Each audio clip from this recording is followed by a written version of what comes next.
Саламатсыздарбы, парламентаризм сабактары талкуусун баштайбыз. Студиябыздын бүгүнкү коногу Кыргызстан фракциясынын лидери Алмазбек Батырбеков. Кош келдиңиз.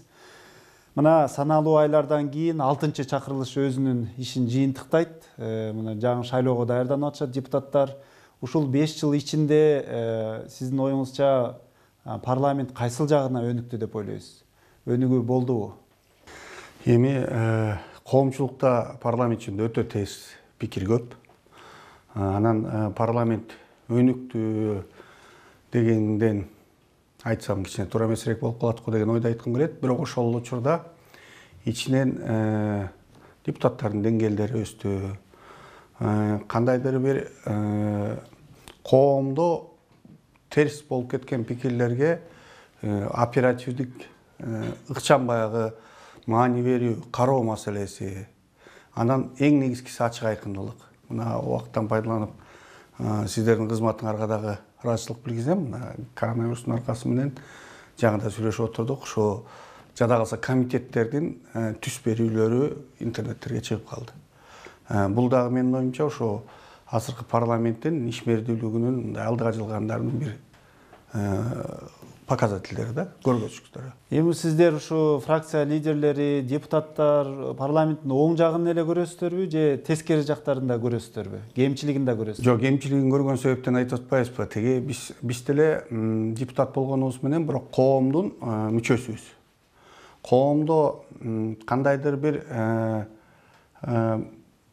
мындай түшүндүрүп айтып келсем, жалпылап түшүндүрүп айтып келсем, коомдо ар бир эл өкүлү депутат коомдон мындай лупасы менен карап турганын сезиш керек да.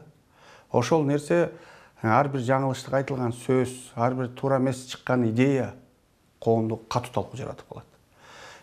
Ошол нерсени депутат катары, лидер катары өзүбүздүн фракциядан депутаттардан сүйлөгөндө сөзсүз түрдө карап, анализировать этип, колубуздан келсе ушундай кемчиликтерди жойгонго аракетибизди жасайбыз да. Негизи ушул дүйнөдөгү баардык эле парламенттер дайым ошол сиз айтмакчы лупа алдында, коомдун мындай сын пикири алдында болот экен. Анан кийин 6-чы чакырылышка чынында эле көптөгөн сын пикирлер айрыкча мына соңку айлар калганда көп айтылып атат. Сиз кандай деп ойлойсуз? Ушул 5 жылдык ушул парламентте жүргөн депутаттык учуруңуз, эл өкүлчүлүк кызматыңыз да бирдемкеге жетише алдыңызбы же текке кетти, чын эле баягы коомдун үмүтүн актай албай калдык деген өкүнүү да барбы сизде?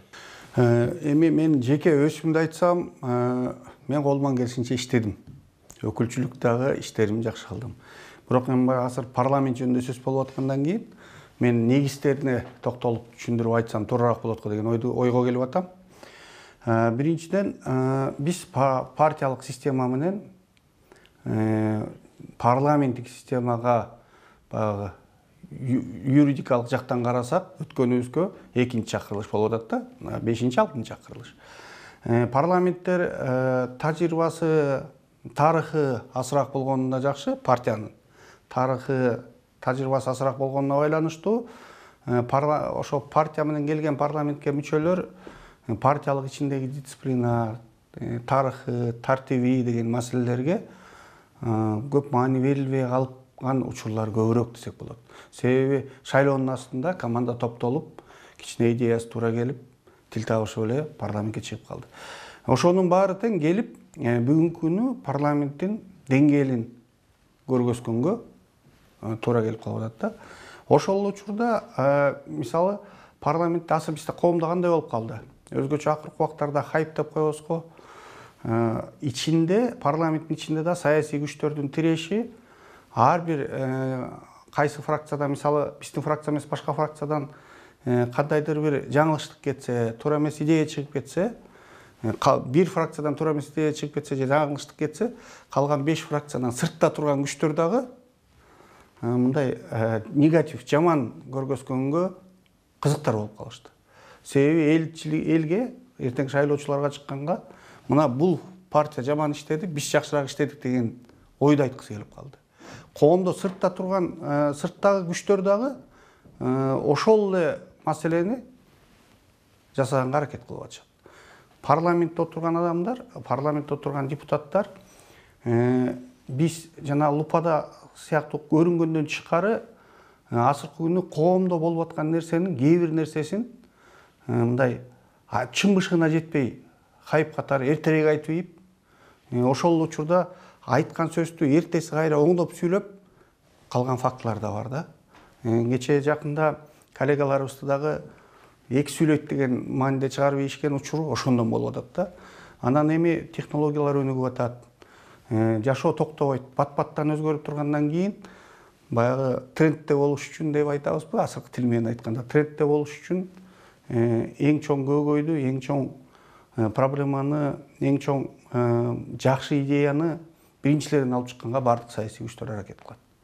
Ошол учурда сыртта турган саясий күчтөр дагы ар бир кетирген жаңылыштыкты көркөмдөп, жаман көргөзүп, элге коомго тартуулаганга алардын да аракети бар да. Эми бирок көбүнчө ошол депутаттар баягы сырттан көрүшөт да, сынчыларды сырттан карашат. Бирок иште деле болуп атпайбы? Мисалы өткөн аптада ошол эле Республика Ата журт фракциясынын депутаты Кенжебек Бокоев мына парламенттин деңгээли ушу болуп көрбөгөндөй төмөн түшүп кетти дегендей бир өзүнүн пикирин айтып эле, төрага болсо эгер сиздерге бул парламент жакпаса, анда эч ким кармабайт деп реплика айтып, анын артынан катуу талаш талкуу болуп кетти да. Сиздин оюңузча кандай эми ушул парламенттин ичинде депутаттардын өздөрүнүн көз карашы кандай, өздөрүнүн деңгээлине, ушул 6-чакырылыштын деңгээлине, өзүнүн мындай иштөө деңгээлине, аткарып аткан ишине канааттанып атабы? Эми мен 120 депутат үчүн жооп берип, баары канааттандырат же баары канааттандыра албайт, жарымы канааттандырат, жарымы канааттандыра албайт деп айта албайм. Арасынан өзүнүн деңгээлине жараша иштеп аракетин кылып аткандар бар. Бирок жанагындай баа берип аткандар дагы жок эмес, көпчүлүгү баасы тетир. Анан эми жогорку кеңеште отурган депутаттар дагы булар деле адам. Эмоция калтырат. Баягы катуу сүйлөбөгөндө шашылыш түрдө жооп берем деп эмоция калтырып катуураак айтып койгон учурлар болуп калат. Бул менин оюмча бул болуп аткан процесстер, жашоодо деле ошондой. Бирок ошо эмоция калтырып ийип, ашыкча сүйлөп алып, эртеңки күнү баягы өзү үчүн негатив алып келбейин деп саясатчы болгондон кийин эмоцияны кармаганды билип, айта турган сөздү туура айтканды билип, өзү ар бир саясатчы тарбиялаш керек. Убагында айтылбай калган сөз, убагында айтылбай калган октой эле өзүнүн негизги терс нерсесин алып келет. Убагында эмнеге айтпай калгансың деген сөздөр дагы ушундан улам чыгат да. Саясатчы болуш үчүн ошол себептен саясатчыларга мен айткым келет, өзгөчө кылдаттык менен туура анализ жасап, туура жүргөн саясатчынын келечеги көпкө созулат. Эмоция калтырып, жанагынтип сиз айткандай талаш тартыштын аркасы менен ашыкча сүйлөп алган саясатчыга дагы коом өзүнчө баа берет. Бизде коомдо азыр мен жеке оюмда көпчүлүк саясатчыларга баасы берилип чыгып калды го деген ойдомун да. Сиздин оюңузча ушул азыркы ушул депутаттардын, сиз айтып аткан ушул азыркы фракциялардын эл өкүлдөрдү, азыркы эл өкүлдөрдүн мына иштеп аткан кийинки мына 7-чакырылышта дагы көрүшүбүз ыктымалбы, же бул толук бойдон жаңыланып да калышы мүмкүнбү? Эми мен баягы көз ачыктай айтпайын, бирок статистиканы карап келсек, буга чейинки шайлоодон шайланып келген башка мамлекеттин парламентин карап келсек, бир 30%га чейинки депутаттар кайра келет. Орточо эсеп менен бир 30% депутат келет деп, 25-30га чейин деп коюшат да. Менин оюмча бүгүнкү иштеп аткан депутаттардын бир 30%га чейинкиси кайра келет болсо керек. Бирок 70%ы өзгөрүлөт. Жаш депутаттар пайда болот, жаш лидерлер пайда болот. Анан бизде квоталар бар. Ошол квота менен дагы жаңы жаштар тартылат. Ошонун аркасы менен өзгөрүү болот. Бирок ошол өзгөрүү сапат жагынан өзгөрөбү? Же сан жагынан эле жөн эле баягы очередной эле парламент, кезектеги эле парламентте болуп калабы деген маселе. мына бүгүнкү күнү мына талкуу болуп атат. Ошол эле 9% парокту ченемди 7ге түшүрөлү, 5ке түшүрөлү, 3ке түшүрөлү деген. Анан ошол эле мисалы сиз айткандай коомчулуктун пикирин карап көрсөң, азыр сырттагы күчтөрдүн көпчүлүгү анан иште деле парламенттин көпчүлүгү пайызын көбүрөөк түшүрсөк деген ойду айтып атышат да. Мисалы кечээ талкууда комитеттен талкуу болуп 5%, 7% деген талкууну 7ге комитет өткөрүштү. Бирок 5% деп чыгарган депутаттар дагы жок эмес, колдогондор дагы. Мен мисалы өзүмдүн оюмда биз күчтүүрөөк парламент болсун десек, күчтүү партияны алып чыгышыбыз керек. Күчтүү партия бир команда катары күч келсе, ал баягы мындай да парламентке келгенде күчтүүлөр өтүш керек, майда кылып койсок, эң күчтүүлөр өтөт деп айтабыз да. Бирок орустун жакшы сөзү бар да, баягы разделяй и властвуй дегендей. Канча көп бытыранды, мисалы 3% кылып койсок, эртеңки күнү 8-10 партия келиши мүмкүн. 10 партия келип, жетөө коалиция түзсө, ичинен ар бир убакта пикир келишпештик боло берет. Биз келечекке мындай биригүүнү формасына кетишибиз керек да. 9%дык ченем өткөрүп атканда, ошо биригүү келечекте күчтүү бир 3 же 4 партия келиш керек деген ойду айтканбыз да. Бүгүнкү күнү көрүп атабыз, коомдо ал аябай тетир талкууга кетти. 7%дык ченемге түшөлү деди. Туура азыркы парламент өзүнүн күчү менен азыркы партиялар өсүн ойлоп атат деген сөздүккө калбаш үчүн 7%га түшүрдүк. Бирок 7%ды да шылдыңдап атышат. 3ке түшүрүш керек болчу, 5ке түшүрүш керек болчу, туура эмес кылып атат деп. Бирок мен ишеничтүү түрдө айта алам. 2015-теги шайлоодо жаңы партиялар келди. Жаңы партиялар, жаңы күч, жаңы чыккан аты менен эле чыгып өтүп келишти. Бүгүнкү күнү дагы 7%дык менен ошентип туура иштеп, күчүн көргөзүп, күчтүү адамдар команда болуп чогулса, өтүп келгенге толук мүмкүнчүлүк бар. Бирок 5 кылып, 3 кылганыбыз бул эл душманы деп жазып чыгып атат. Мына депутаттар 5%ды колдобой койду, 3%ды колдобой койду. Эл душманы деп чыгып атат. Эл душманы деп баа бергидей аларга, андай адамдарга ким укук берди?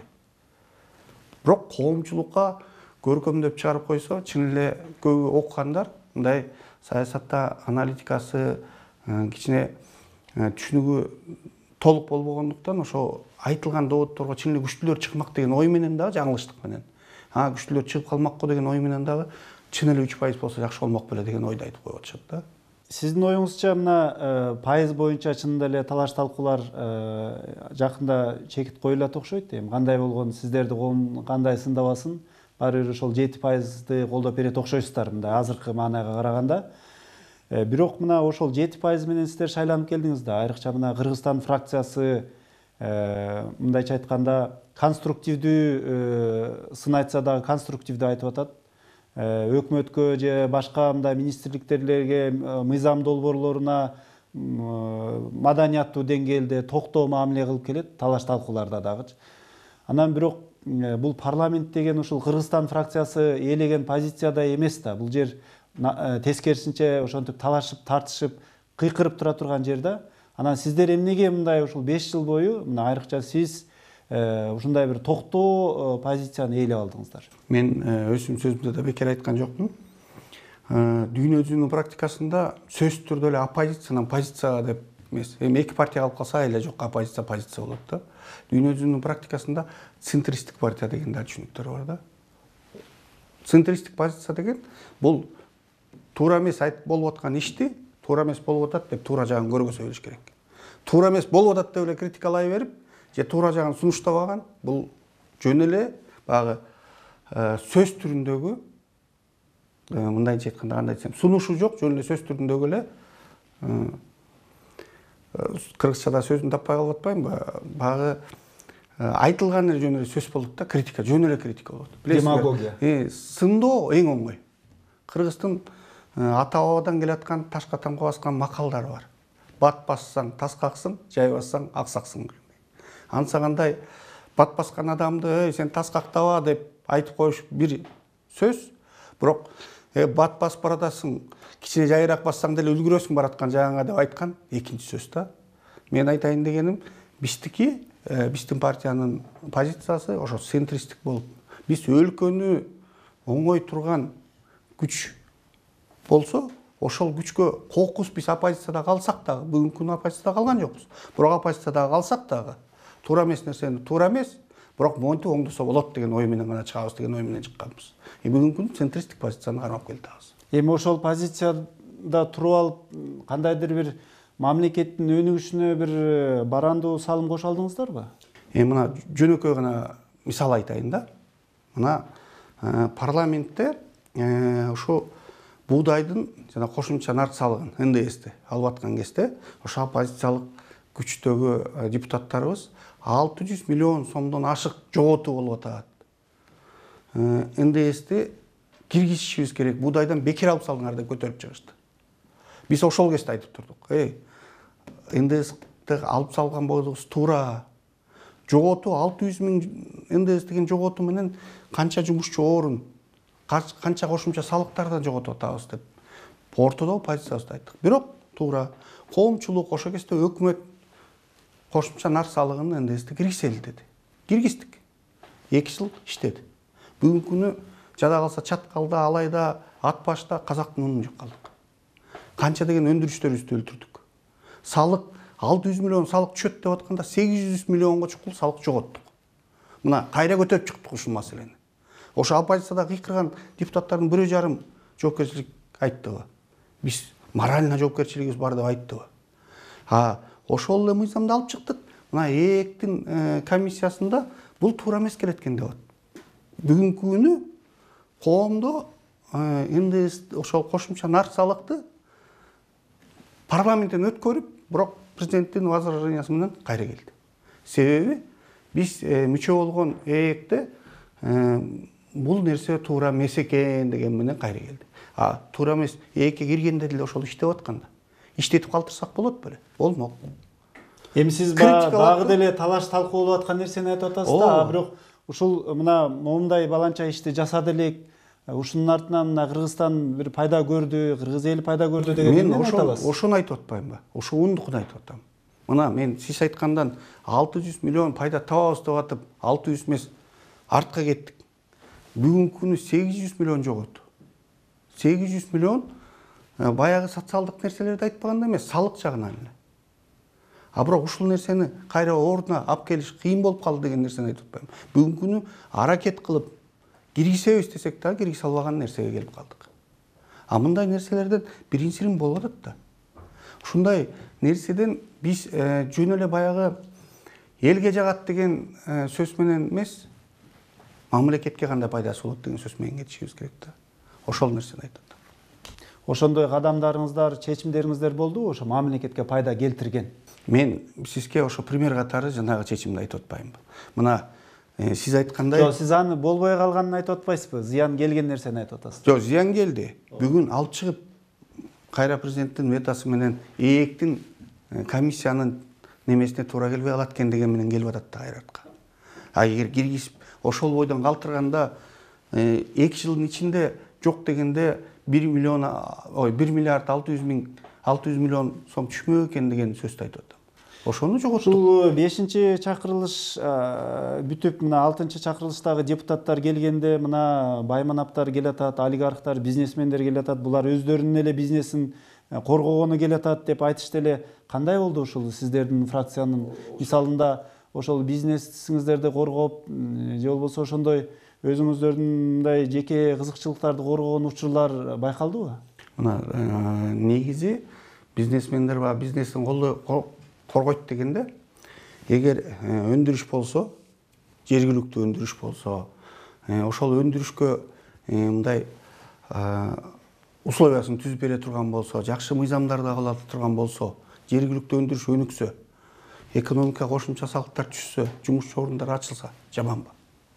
Туп-туура нерсе. Бирок экинчи жагы бар. Жанагы эле буудайды деле айтып атпаймынбы? Жанагы эле буудайда. Бизде дагы биздин мүчөбүздө мелкомбинаттары бар. Ошо коомчулукка жаман көрүнүп калбайлы деген максатта макул болдук. Бирок ошондо да айттык. Бул мамлекет үчүн зыян эле болот дедик. Бир жаман жери коомго мына булар өзүнүн бизнесине карата колдоп атышат деген коомчулукка чыгарып койгондо депутаттар деле адамбыз да. Коомдун талкуусуна баягы негатив болуп калбасынчы деп көпчүлүк ушундай болуп атабы, макул бололучу деп макул болгондон кийинки тыянакты көрүп атабыз да. Анан бүгүнкү күнү эми мен мисалы зыян тарта турган мыйзам чыгарып, биздин депутаттар көтөрүп чыгып, зыян тартып калган мыйзам жок эсе деп айтылган да. Эгер бар болсо, фактылар бар болсо, мына могу мыйзам чыгарып турсуңар, ушунун аркасы менен силердин могул депутатыңар момда пайда көрүп деген факт болсо айт. Бирок эл эмне пайда келтирдиңер деген суроону коюп атпайбы депутаттарга? Мына жакында эле ушу Кыргызстан фракциясынан мына белгилүү ишкер Шаршембек Абдикеримов депутаттык мандат алып келди. Аны менен кошо Жаныбек Жоробаев дагы келди. Аз эле калганда ушул чакырылышка мындай ротация орун алмашуу жаңы депутаттардын келишинин себеби эмнеде? Бул эми бул ар бир саясий күчтүн ичиндеги процесстер да.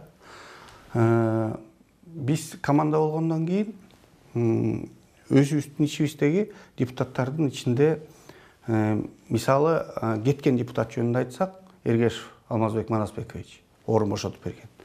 Ал бала өкүлчүлүк катары, ал депутатыбыз өкүлчүлүк катары аксы жергесинде иш алып барды. Жакшы иштерди алып барды. Бүгүнкү күнү эмки шайлоого чыгат элем, мен даярдык көрүшүм керек деди. Эмки шайлоого билесиз аз убакыт калды. Ал даярдык көрөм, мен барып элим менен иш алып барам десе, жок, сен жогорку кеңеште отурушуң керек деп күчкө салып кармабайбыз да. Ошол максатта кийинки списоктогу келе турган депутаттарыбыз келип атат. Бизде коомчулукта мындай болуп калды. Шаршембек Абдикеримов келем дептир, анан бошотуп койду деген түшүнүктү баягы навязывать этип койдук да. Бирок чындыгында ошондой эле көрүнүп атпайбы? Адам, мисалы мен айтып атпаймынбы, Эргешев аксыда барып иштейт элем деген ой менен кетти. Исаев Жаныбек мен чүйдө былтыр, мурунку шайлоодо чыкканда чүйдөн участок алып иш алып барган. Мен да аякта өзүм даярдык көрүшүм керек деди. Азыр парламентте отуруп азыр анда баардык эле депутаттар кийинки шайлоого көпчүлүк эле катышат да, анан баары эле кетип калыш керек деген. Бул логика менен айтат. Бул логика болгондо ар кимдин өзүнүн подходу да. Ибрагим, мисалы сен даярдык бул жерден отуруп көрүп коюшуң мүмкүн.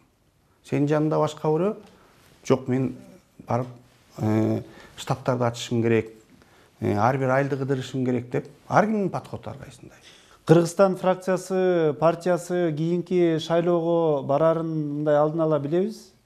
Бирок ким жетектеп барат? Мисалы ушул Шаршембек Абдикеримовпу, же төрага Дастанбек Жумабековпу, же фракция лидери катары сизби, же болбосо партиянын лидери Канатбек Исаевпу? Ким жетекчи азыр Кыргызстан фракциясына, партиясына? Жетекчи юридикалык жактан съездден шайланган Канат Исаев, партиянын лидери.